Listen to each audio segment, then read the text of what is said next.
So here we have the BMW 118D SE automatic on a 17 plate.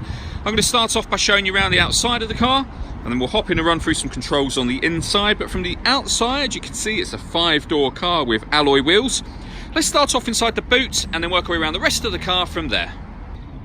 So as we approach the boot, you'll see we have plenty of boot space, along with that 60/40 split folding rear seat as well. Okay, so we're just going to work our way back round to the front of the car now, and then we'll hop in and run through some controls on the inside. But now that we've done a full circle of it, you can see it's in wonderful condition the whole way round. Just briefly before we climb in, I think it's well worth seeing the interior from this exterior point of view. These seats are as good as new. There's plenty to run through on the dashboard, so let's hop in and we'll do that right now. Okay, so now they're inside the car, we're going to start with the dials. On the left-hand side, we have the speedometer and fuel gauge, and on the right-hand side, we have the rev counter. At the bottom in the middle, you can see the total miles for this car, which is 6,447. You can change information displayed directly above that using a button on the end of the indicator stalk for various different bits of fuel economy information, time, date, etc. as well. If we back out to the steering wheel, on the left-hand side, we have a speed limiter. And on the right hand side, we have stereo controls and voice activation for the phone. So you can hit that button, ask it to dial anyone in your contacts list, and it can do that for you without you having to take your phone from your bag or pocket. That is, of course, once you paired up your phone, and that is done on the satellite navigation entertainment screen in the center just here. This is BMW's business nav. I'll show you the satellite navigation first of all. There's a full video showing exactly how this works on both our website and our Facebook page, which are well worth checking out. We come back out of that. When it comes to radio in this car, you have FM, AM and DAB, as you can see.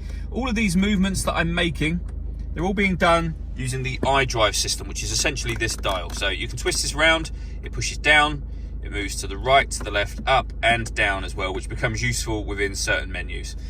For example, if you want multimedia, you can turn the dial up to multimedia, and this is how you'd listen to your own music should you not want to listen to the radio.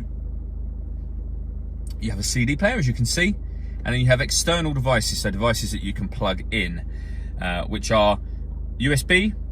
You can stream music wirelessly via Bluetooth audio once you pair your phone, and you have auxiliary input as well, so plenty of ways to listen to your music in this car. Working our way down, you can see the CD player just here, the main volume for the stereo. And then we have the climate control. So you can adjust the temperature, the fan speed.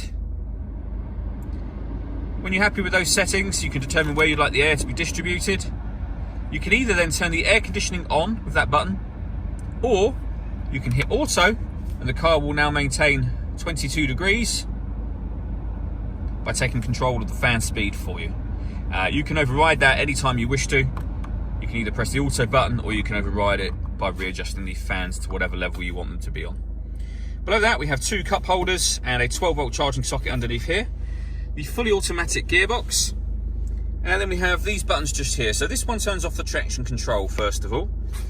You've then got this button, so you can put the car in Eco Pro mode, Sport mode, or you can leave it in the comfort mode that it's in, generally speaking. So if I press that button there, you can now see the car is in Sport mode.